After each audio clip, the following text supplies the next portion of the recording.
So, if that had been Joe Biden and not Mitch McConnell, stopping mid-sentence and then going catatonic, eyes glassy, unblinking for 30 seconds before he had to be led away by his colleagues, then reappearing later to mumble he was fine and make a bad and inappropriate joke, what would our world be like right now if that had been Biden?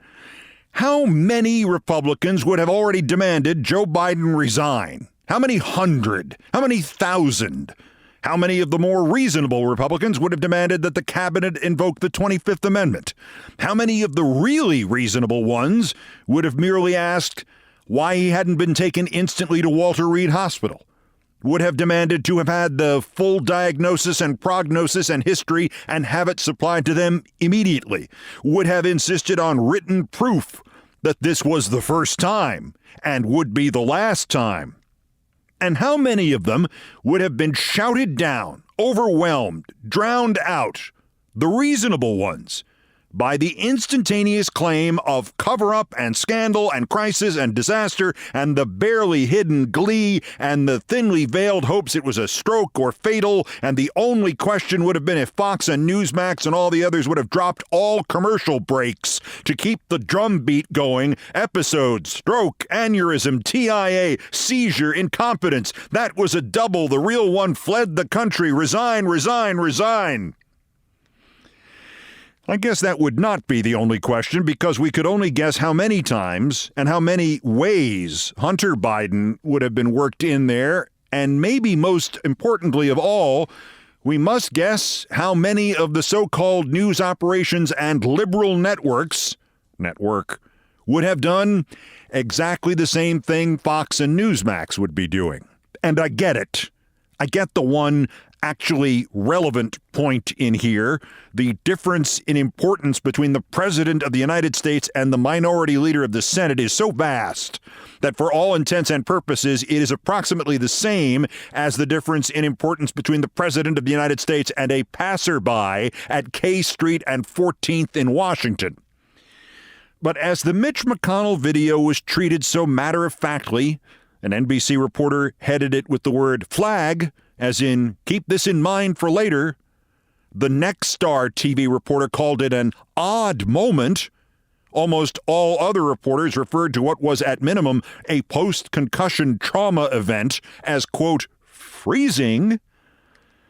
All I could think of was the Trump COVID hospitalization in October 2020 and how the nation was flat out lied to about how serious it was, and how they were on the verge of intubating him. And I also thought of the still mysterious Trump trip to Walter Reed in November 2019, which we did not get a hint about for nearly 2 years, until one of his former press secretaries finally wrote it was a colonoscopy, and Trump refused to let them tell anybody it was a colonoscopy because he thought it would make him look weak and that everybody would make the obvious butt jokes about him, even though if he had said that part about the butt jokes, it would have been the first sign of self-awareness in his entire life. I'm thinking about Trump, President of the United States, no matter how that happened and no matter what it means to you, lying through his teeth about his health, and once lying through his teeth about his health and nearly killing a garden full of people as a result. And then Mitch McConnell yesterday turning into a statue 4 months after a concussion. And when they finally get a comment from him, he turns it into something insulting about President Biden's health and the incident where Biden tripped over a badly placed counterweight at the Air Force Academy commencement. Well, the president called to check on me. I told him I got a sandbag. Oh, nice. How are you feeling now, sir? How are you feeling now? I'm fine. Have you seen a doctor? Are you going to see a doctor? Any idea what happened?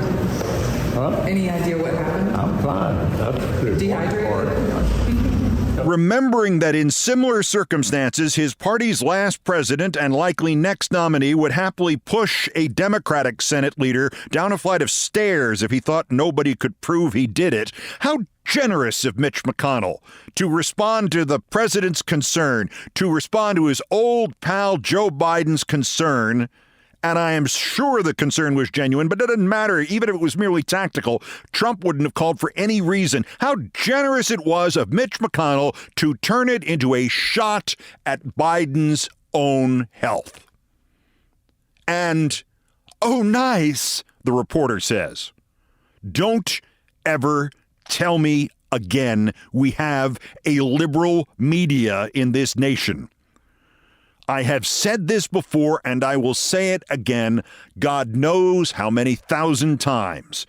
I have 500 complaints about sports media in this country, but if tomorrow we left the top 25 people in each field exactly where they were, but we swapped all the rest, all of the sports reporters for all of the news reporters, immediately, without training nor time to get their feet wet, the quality of political coverage in this country would improve 10,000%.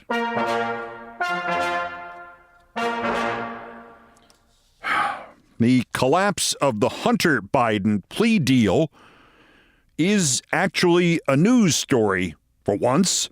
Though, of course, not the news story you may be hearing. Firstly, the judge who knocked it down, the Trump appointee, yes, a Trump appointee, a Democrat whom Biden has since considered for a higher court nomination, nominated by Trump, I'm sure kicking and screaming as part of a bipartisan package deal of judges from both parties, so that umbrage against her is misdirected, as is Republicans' celebration over their great victory. Two important points that were missed once again, not just in the great overflowing toilet of right-wing propaganda affixed with the brand name, quote, news, unquote, but by a lot of the supposed real news as well. Two important points in this story yesterday that nobody wanted to notice. The judge noticed a small detail that Hunter Biden and his attorneys clearly thought they had negotiated blanket immunity in this plea from any further prosecution for anything connected to this, while the Department of Justice just as clearly thought the deal pertained only narrowly and specifically. The revised deal may actually turn out to be more generous to the president's son than the one he had agreed to, thanks to this judge's intervention. And more relevantly to the nonsensical political circus here, only Jim Jordan, of all people that I saw, noticed that the fact that the plea deal has been for now set aside and Hunter Biden has pleaded not guilty means that this is once again, in unequivocal terms, an active Department of Justice investigation. And guess what? The Department of Justice never lets Congress have its choice of who it gets to hear from on an active Department of Justice investigation. Jordan says he wanted to call 12 different DOJ officials to testify before his Committee on Manufacturing Controversy. But, quote, my guess is now that it's ongoing because of how it all goes, they'll probably tell us we can't talk to those folks until the investigation is completed, unquote. Jordan will get to hear from the prosecutor, David Weiss, and he better be happy that he gets that much, and he better smile while he listens. Nobody will ever stop Republicans intent on avoiding actual issues and actual governance and replacing them with raw meat for their morons. But Judge Noreika in Delaware just reminded us that while you can't stop them, you can hope to contain them.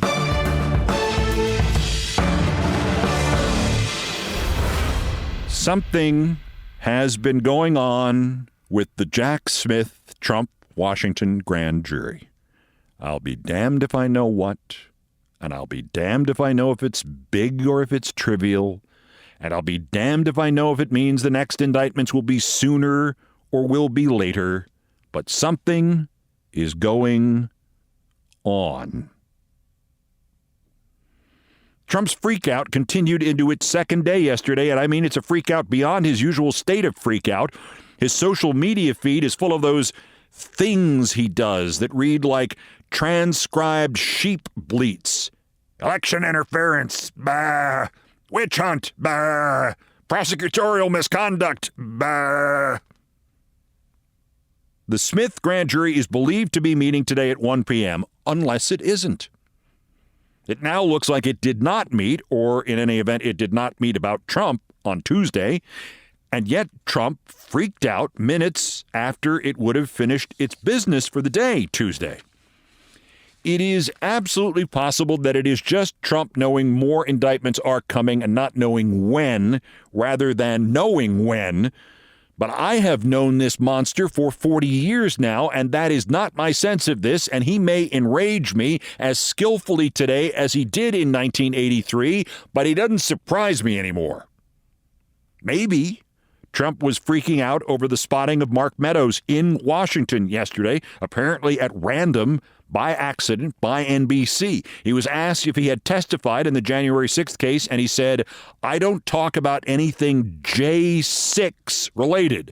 And if you were wondering if Meadows has flipped, he erased your wonder by using that shorthand. You do not call it J6 unless you are so tired of talking about it, because that is all you have been talking about to prosecutors and grand juries.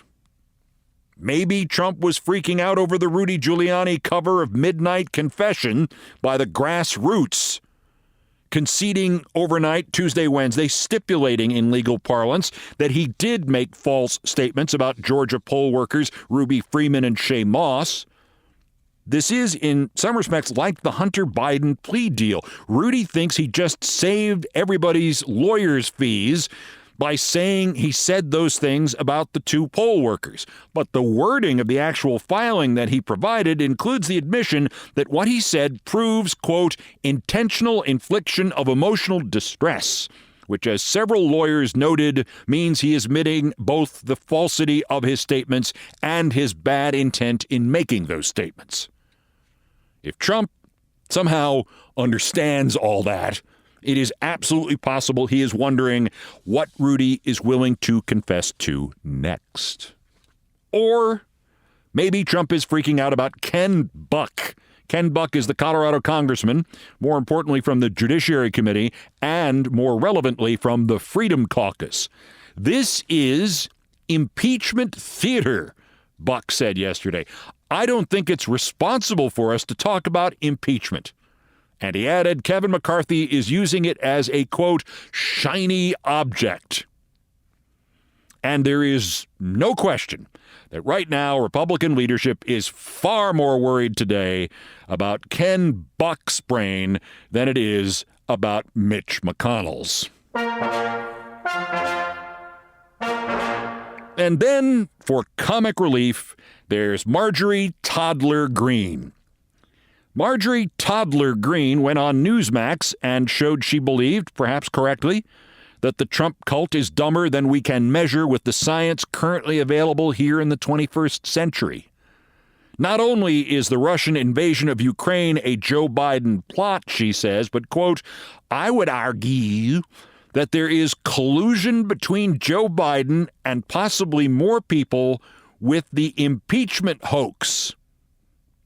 So Joe Biden, literally out of office, out of all offices, from the day Trump became president until the day he stopped being president, Joe Biden was involved in impeaching Trump twice because magic. And incredibly, that wasn't even the dumbest thing Marjorie Toddler Greene said this week. Just what the hell was this yesterday supposed to mean? This type of funding, $86 million, again, should not go towards educating people about gender and gender bias, educating people about their skin color, educating people about how they think unconsciously without knowing how they think. Hamina. Educating people about how they unthink unconsciously without knowing how they think. Unthink. Somebody read George Orwell. Unthink unconsciously without knowing how they think. You're right. You know me too well. I would do another Mitch McConnell joke here, but I'm already feeling queasy about having done the first one.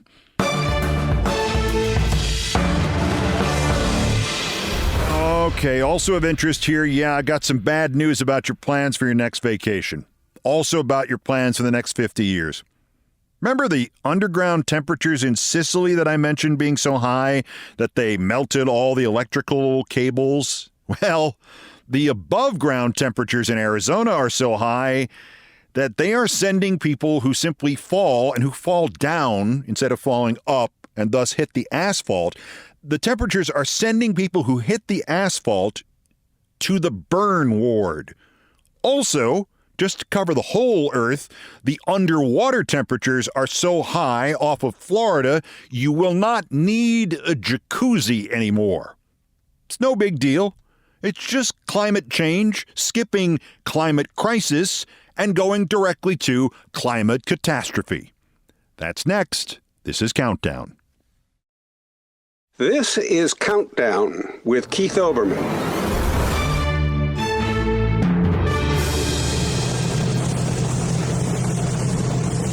Postscripts to the news, some headlines, some updates, some snark, some predictions. Dateline Manatee Bay, Florida.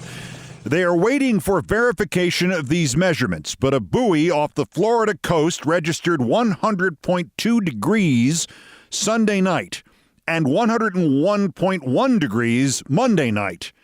And those would be the two highest water records for Earth. That is the temperature they recommend for your jacuzzi, in fact. To the south, in the Florida Keys, kayakers are reporting widespread bleaching of coral reefs and many deaths of coral reefs. Dateline Maricopa County, Arizona. Every one of the 45 beds at the Arizona Burn Center in Phoenix is occupied. The director there says 1/3 of the victims are people who simply fell and hit the ground and suffered burns from being exposed to the ground. Serious burns are being recorded after just a few seconds. Third-degree burns are being recorded from those who hit the pavement and stay there for as little as 10 minutes. Some burns, the doctors say, are like those received by people who have survived a burning house.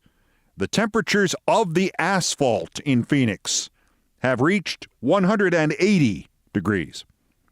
Dateline Yazd, Iran. It is one of the driest and hottest cities in the world, and it does not have air conditioning, which, as I mentioned yesterday, doesn't work anyway in the Sicilian city of Catania because the 115-degree temperatures there melted all the underground electrical cables.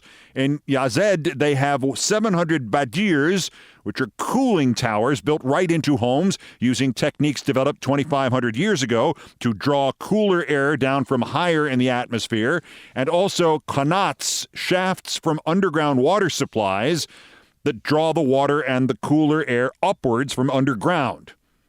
We may want to build some of them fast. And by the way, I don't know what to make of that UFO hearing yesterday in Washington, other than to wonder if there is a government conspiracy here, if it's to send the craziest-sounding people to talk in public about how they have seen them. I don't know if they exist or if we have encountered them.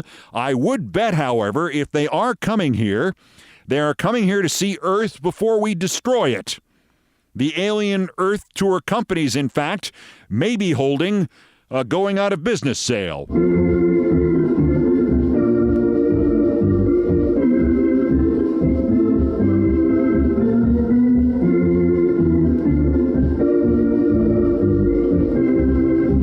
Thank you, Nancy Faust.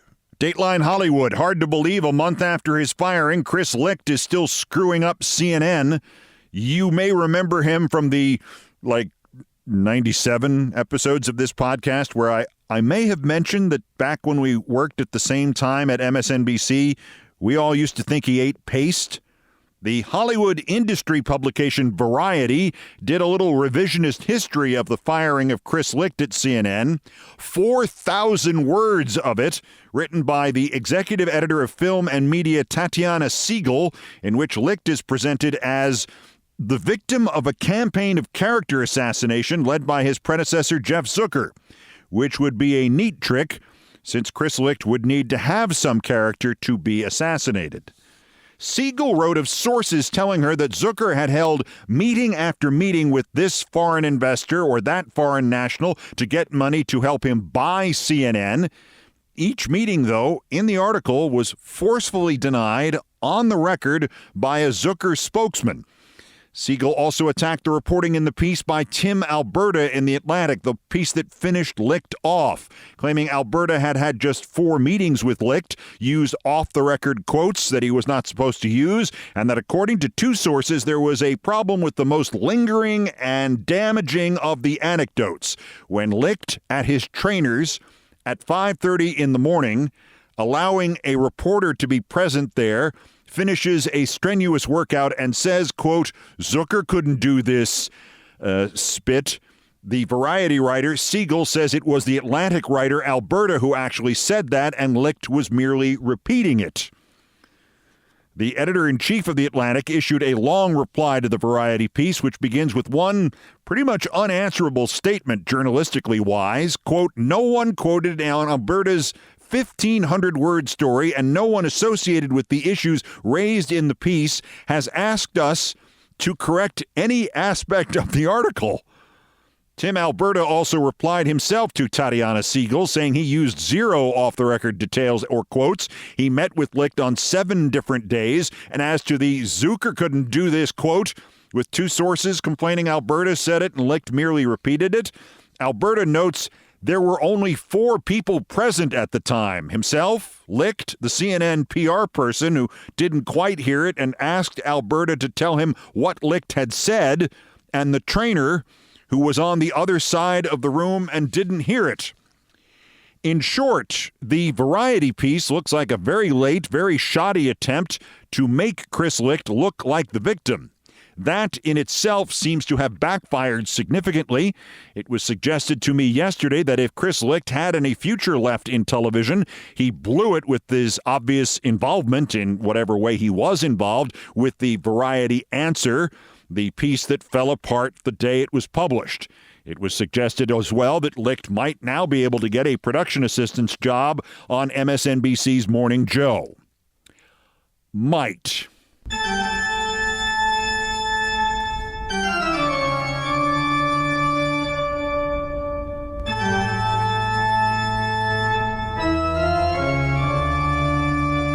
Still ahead on Countdown, what would have been my dad's birthday, and 2 of my favorite stories about him, out of the 200 or so. Well, 2,000. First, time for the daily roundup of the miscreants, morons, and Dunning-Kruger effect specimens who constitute today's worst persons in the world. The bronze, Elon Musk. Things are getting scrambled at X. See what I did there? After Elmo implied that the cardiac arrest suffered by LeBron James Jr. was the result of the COVID vaccine, the Twitter community notes system added the relevant fact to his tweet that the risk of myocarditis in teenage boys who were vaccinated, like Bronny James was half of that of the risk of myocarditis in teenage boys who'd had COVID. That community note appended to the Musk tweet suddenly vanished. Coincidence, no doubt. The runner-up, Elon Musk. Wow, what are the odds? The Wall Street Journal reports that Elmo has warned advertisers that starting in 2 weeks, their brand name Twitter accounts will only get to keep their gold check marks, their verification, if they have spent $1,000 in Twitter advertising in the previous 30 days, or $6,000 in the previous 180 days. Not only is that extortion, blackmail, a threat to let other people pretend to be the brand on Twitter, but it's cheap extortion. Hey, Amazon, you better spend, checks blackmail note, $12,000 a year with us or else. But our winner, wait, no way. The winner is also Elon Musk? Britain's Telegraph newspaper reports that Musk's company has gained control of the Twitter account @X, which it did not have control of when Musk changed the name of the company to X, given that some of the people who had single-digit Twitter account handles back from 2007 when the handles were given out, like the guy who has @N, They claim they have been offered up to $50,000 for them. One would expect that the owner of @X, San Francisco photographer Gene X Huang, got some coin for it, or at least got something cool. No, he says he just got an email saying that all Twitter handles are Twitter's property, or X's property, and it was taking @X back. Since the bad publicity, Huang says he's been offered the opportunity to meet some ex-leaders of the company and also to get some X merchandise, which would, of course, make it worse. On the other hand, they did give him a cool new handle, @X 123456789987765. I can't decide. Does this final breakdown for Elon Musk end more like with him starting to spew like Kanye West, or more like he's about to hold up a bank to find the money to keep the servers going for Twitter for another 24 hours? Elon Musk, not just the worst, but today's worst 3 persons in the world!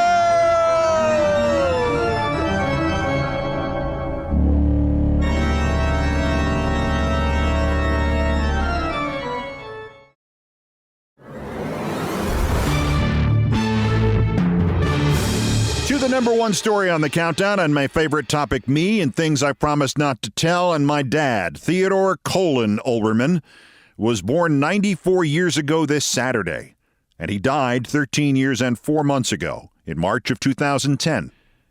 If you are an orphan like me, young or old, you know that processing the death of a parent is not just unlike anything else you experience in life, but it's also utterly non-linear.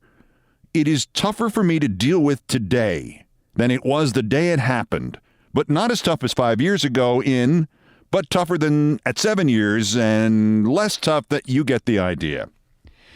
And the idea that my dad is gone 13 years, that the span is now identical to the length of time it took me between the day I graduated from college and the day I started on SportsCenter, is way more difficult to get my head around than is the fact that he is gone. As I'm sure is also true for you, I could tell you 6 months uninterrupted stories about my dad.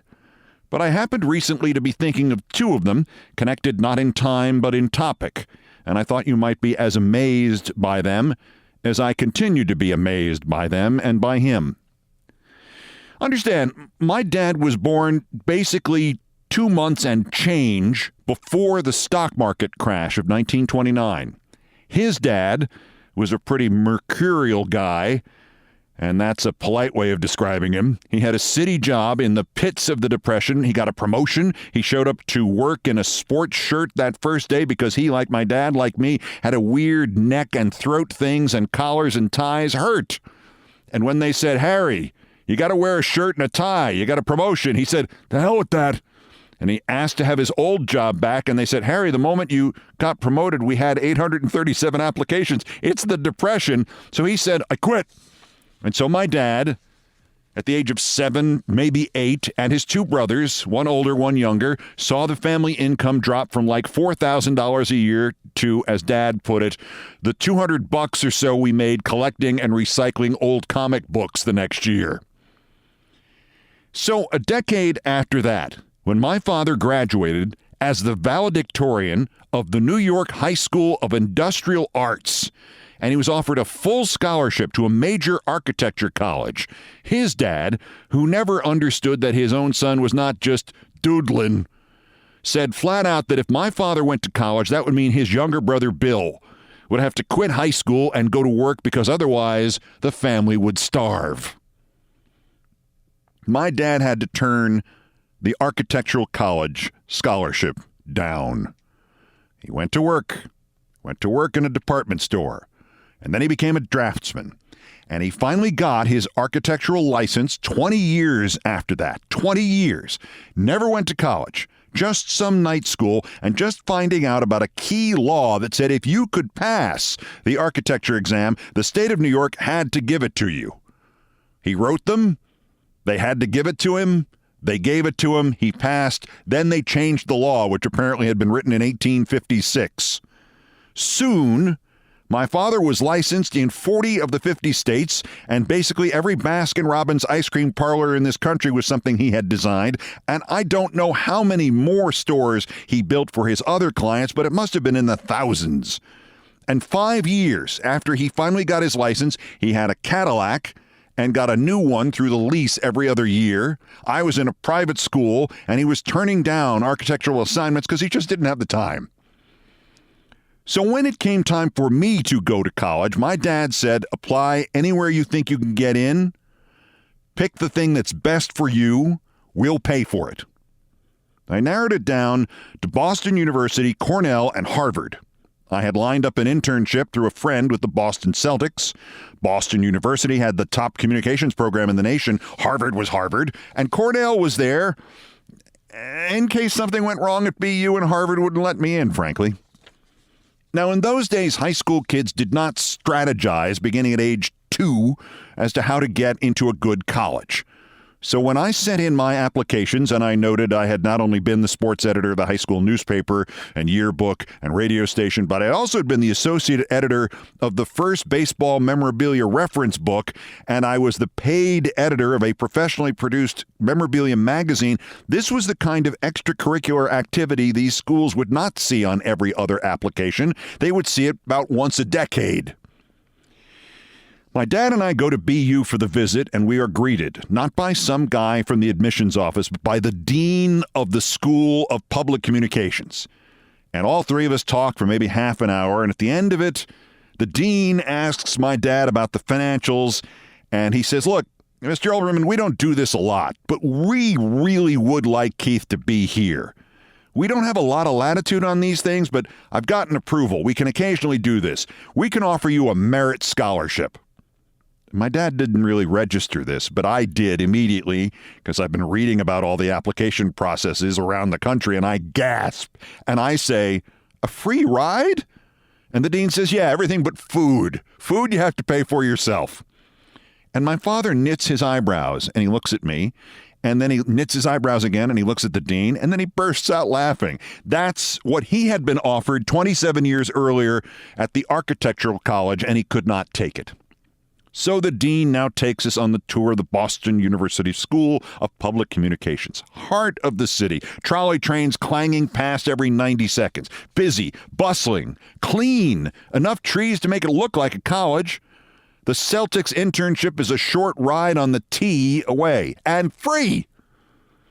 Now we see the ultra-modern dorm for freshmen, and it's great, and the professional radio station, which was NPR and played classical music, and all the guys are wearing ties, and the dean says, this is mostly grad students, but I have no doubt that you can find a place here. And then he takes us to the undergrad radio station, and it's a little seedier, but it's still first-class equipment, lots of different studios, and there's a kid in the on-air studio playing rock, and he's like 6'4" and 40 pounds. Greasy, stringy, curly hair hanging to his 40-pound waist, and little granny glasses. And the dean waits until the disc jockey turns off the on-air light, and he opens the door to the studio, and he says, well, well, well, if it isn't my favorite student. Great timing. Believe it or not, I'm going to leave you this very qualified applicant in your hands for a couple of minutes because I got a class I have to go teach. You tell him whatever you want to tell him. Keith, Mr. Olbermann, whenever you decide, as we hope you will, to join us, call me directly. Call collect. And Mr. Olbermann, if you would, walk me out to the front door here and just let's talk a little of the logistics. And now they leave, and when it's just the jock and me, the jock says to me in a deep voice, New York accent, good to see you, Dean. And the door closes, and he adds, you fraud. Kid, he says, don't make my mistake. Don't come here. And I'm shocked, and I explain it's going to be free. Well, what's that they say? You get what you pay for, right? Listen, the grad students run the real station. They won't even let you wash the toilets in the real station. Took me 2 years just to get in here to this lousy midday show twice a week. Tuesdays and Thursdays. Tuesdays and Thursdays. I'm going to be the best disc jockey of all time.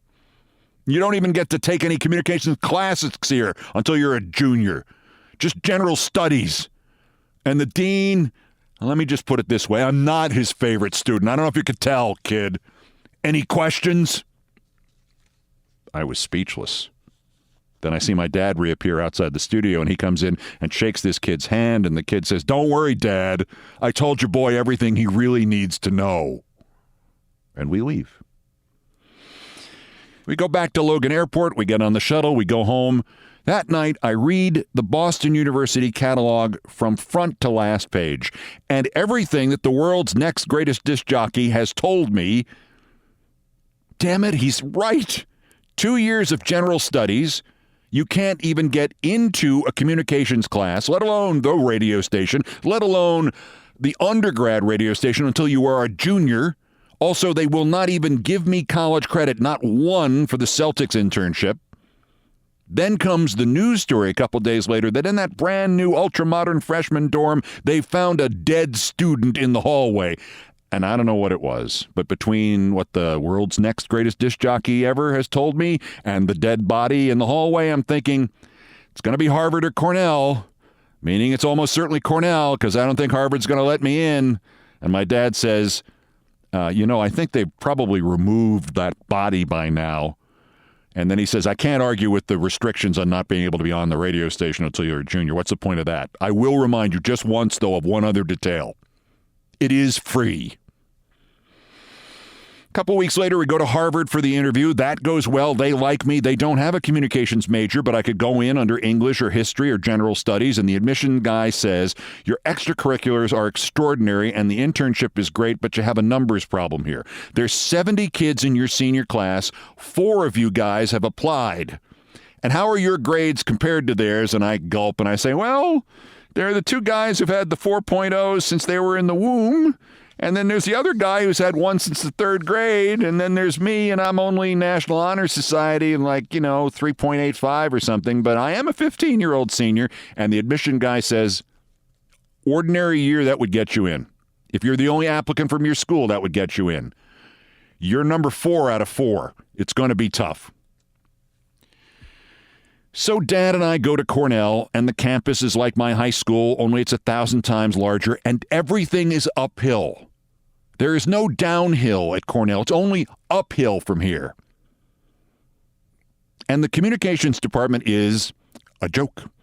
We go see the facilities in the fall of 1974, and they are in a converted barn with broken windows in the barn and rusty razor blades for editing audio tape, and there are no students in there, just broken windows and rusty razor blades. Any TV, I ask? And the guy says, well, we have TV on campus. And I say, no, I mean any TV station or classes for the students in communication arts? And he laughs.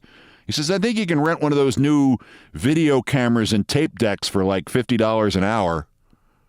But there is a really good radio station, he says. We don't own it or anything. We don't even run it. The students own it. And it's commercial. They sell commercials. You should go see it before you leave town. Now I'm just shaking my head and praying that the guy at Harvard will get me in, and my dad offers to take me over to the radio station, and I say, why bother? And we start the 5-hour drive home, and I say, the good thing here is the communications program is inside the agriculture college. And the agriculture college, although it's first rate, might be actually a little tougher than some of the art school. It's a state school. So if you're a New Yorker, the tuition is 1/10 of what you'd pay in the arts college, and you can take all the history and the English classes you want, and if that radio station is any good, I can spend most of my time over there. And it's not free, but it's a lot less than my high school currently costs. But it ain't Harvard. And my father says, I told you before, I want you to do what you decide is best. If it's Harvard and it costs us Harvard money, don't think twice. I get it about BU. I get it about Cornell. None of us have graduated college in 100 years. You figure out what's best. I'll figure out how to pay for it. So, Harvard turned me down. The 2 4.0 since the womb guys got in. The 4.0 guy who'd only been there since the 3rd grade, he got waitlisted. I got the, we know it's our loss letter, which was dated April 9th, 1975, and which I received April 11th, 1975, after the folks and my sister and I all got back from the Yankees home opener at Shea Stadium, a 5-3 loss to the Detroit Tigers. Not that I remember everything, or not that I'm still bitter, or not that I wrote them back and said, you bet it's your loss. That's just a rumor. No comment, no comment. Cornell accepted me. I went to Cornell.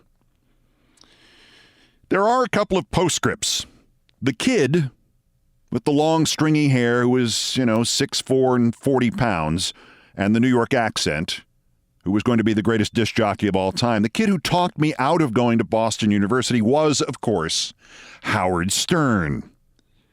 When I first saw him on TV in 1988 or so, I said, that guy looks exactly like the kid who talked me out of going to Boston University.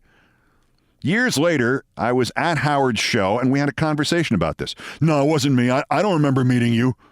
I said, well, we hadn't even exchanged names then. I don't remember any of it. And I said, did you and the dean there not get along? Oh, man, the dean hated me. Like one day he came into the studios, one time with some high school kid and his father. Oh, boy, we gave each other a hard time after that. He says I talked him out of it. And I said, that was my dad and me. Not a chance. I would have remembered meeting you. I said, we didn't mention names, Howard. Also, I was like 5 inches shorter, and I was 15. No, it wasn't you. It wasn't me. I promise you. And I said, Howard, your shift was Tuesdays and Thursdays middays, and you didn't like it. Yeah. And I said, how many other kids at the radio station who were disc jockeys looked like you? He said, none. Nobody looks like me. And I said, how would you know if you were me about the dean and you if you hadn't seen it or heard it? I don't know. I don't remember meeting you. The guy was Howard Stern. So at Cornell, the postscript is this. It turned out the radio station was the greatest training ground in the radio business. It turned out 10 to 20 professional broadcasters per year. We sold about $250,000 in advertising every year, and this is in the 351st largest market in the country. And when you're 351st, the word largest is inappropriate. There was an organized training program at WVBR-FM that was better than any college course anywhere. By the time of my sophomore year, I was the sports director. By my junior year, I was running the training program for the whole station. After my senior year, I was well enough trained and had been on the air so many times, like 1,500 times, that I went directly from WVBR to a 1,000-station radio network, and I took every history and English class I could, and Dad paid 1/10 what all the other dads of all the other kids in the English and history classes paid. And when I went back for a visit in 2011, the 3 history professors I had took me out to lunch because they were fanboys. Very little to this point would suggest that this is really a story about my father and not about me. But it is. It is entirely about him. My freshman year, when it started, the whole family took me up, and I believe this was strategical. It was better that way. With 3 of them, they were able to bar the doors and force me to stay, which was not my inclination. My sophomore year, which was a little easier on me, it was just my dad and me. We drove up there in a borrowed pickup truck with all my stuff in the back, and somehow we get onto the campus via a back route, and he's lost. And I say, wait, don't worry. I know where we are. I know it from here. Besides which, it works out. Look, if you make the next left, we can see something you'd probably like to see. It's the architecture college. It's called, and I'm about to name it. I'm about to say Rand Hall, which was the name of the architecture college. And he interrupts me. And my dad says, matter-of-factly, Rand Hall. Yeah, I know. Right at the bend of the avenue here. Yeah, remember I told you about the architectural scholarship that I couldn't take? And I still don't realize what's coming. I say, yeah. And he goes, yeah, well, it was here. It was Cornell. This place offered me the scholarship I couldn't take. Are you hungry? I'm damned hungry. I couldn't speak. I can barely speak now. This is 1976, and I still haven't gotten over this. Through all of this back and forth about college that consumed a year, Cornell, BU, Harvard, merit scholarships, free rides, the dead student in the hallway, the Celtics internship, the New York State discount, go to Harvard if you get in, Howard Stern, his own father, his brother, the Depression, through all of that, my dad never once mentioned that Cornell had been his dream, his escape, his free ticket that he had to give up, that he had to replace with working as a draftsman and going to night school for nearly 20 years. Never mentioned it. Finally, I spoke. Could have been hours later, could have been days later. You didn't tell me? How did you resist? He pulled into a parking spot in front of a diner. Do you think, after what my father did to me, that I was going to try to influence your decision about college? Even put that thought in your mind about going here because I couldn't go here? Never. Never in 20 lifetimes.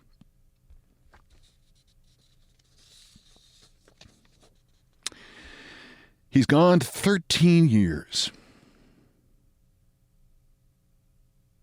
Around year 3, me and a bunch of the other alums from the radio station decided that our successors, who had kind of fallen on hard times, and WVBR-FM was now operating out of the basement of something called the National Heifers Association. We decided that we needed to get them out from under the cows, that they needed an entirely new radio station to learn in, as we were privileged to, as I was privileged to, thanks to my dad. I'm proud to say I paid for nearly the whole thing, and therefore I got to name it. And I named it for 2 people, one of whom was my friend Glenn Cornelius, who was the program director, who died very young. You can guess the name of the other person I named it after. So if you're ever in Ithaca, New York, go to 604 East Buffalo Street and you will see it. WVBR-FM, WVBR Cornell Media Guild, the Olbermann Cornelius Studios. My dad would say 2 things about that, I believe. Clever, the way you named it after me, but it also just happens to have your name in it, too. And then he'd say, also good ordering of the names. You wouldn't want anybody actually thinking there was ever somebody named Cornelius Olbermann.